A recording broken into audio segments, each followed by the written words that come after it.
Hi, in this video I'm going to cover EQ in DaVinci Resolve's Fairlight page. There's a lot to sound design, but I'm only covering EQ here because it has the biggest impact on clear sound, and you'll obviously need a decent mic. You can copy these settings and most of your audio will sound really good, unless you're using a very poor mic or recording in a noisy place. These settings work best when the recording is already clean. EQ can't fix a bad environment. Loud situations need different tools. The first rule is you want clear, not loud. This big fader here is for mixing, not fixing, so no need to touch that. And don't worry about these top options. And these bands here, I have 5 bands activated. EQ bands are just independent filters. More bands don't mean better sound. They just give you more options. Those bands exist so you can remove rumble, clean mud, fix harshness, add clarity, and shape air all at the same time if needed. Now for these shapes here, let's go through them quickly. The high pass filter, also called a low cut, removes low frequencies below a cutoff point. Everything above stays untouched. The low shelf broadly boosts or cuts low frequencies. It's used to add warmth or gently reduce boom. The bell or peak targets a specific frequency range. This is the main tool for fixing mud, harshness, or adding clarity. The notch is an extremely narrow cut. It's only used to remove things like hums, ringing, or feedback. And the high shelf broadly boosts or cut high frequencies. That's for air or overall brightness. Band 1 is for cleanup only. It removes low noise you don't want. It's not meant for shaping sound. The other bands are for shaping and fine-tuning, so they get more options. They get this other one right here. This one doesn't.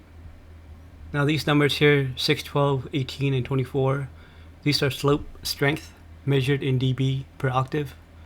6 is very gentle, 12 is normal, 18 is strong, 24 is very aggressive. Higher numbers means frequencies are removed faster. For speech, 12 or 18 is usually perfect. For music, 6 or 12 sounds natural. The letters L, ML, MH, and H, just choose which frequency range the band can control. Low, mid-high, and high. They help you aim the band so you don't EQ the wrong area. Now gain. So volume controls how loud. EQ gain controls what you hear. Changing what you hear can change how loud it feels. Negative gain makes it quieter. 0 means no change. Most fixes are plus or minus 1 to 3 dB, rarely more than 5. If you can't hear the difference, leave it at 0. Q factor controls how wide or narrow the EQ changes. Low Q is wide and gentle. High Q is narrow and precise. Think of it like this. Low Q is a paint roller. High Q is a pencil. 30 Hz is below human hearing, so cutting there just removes rumble. 100 Hz is where real body starts for voices and instruments. Around 300 Hz is where mud and boxiness usually lives. 3 kHz is clarity and intelligibility, and 10 kHz is air and brightness, not loudness. These aren't boosts, they're landmarks. This works for both speech and music. It's a starting layout, not a preset. Set the bands once, touch them only when something actually sounds wrong.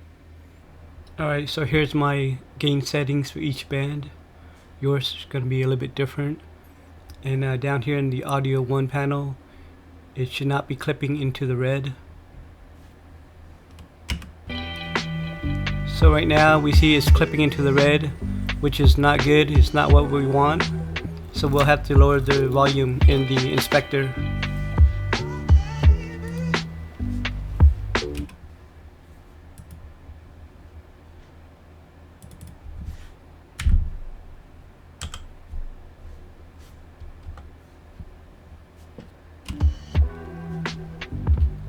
So yeah, you want to stay at around -10 and -6 dB. Anything higher than -6 is too much. It's going to start clipping.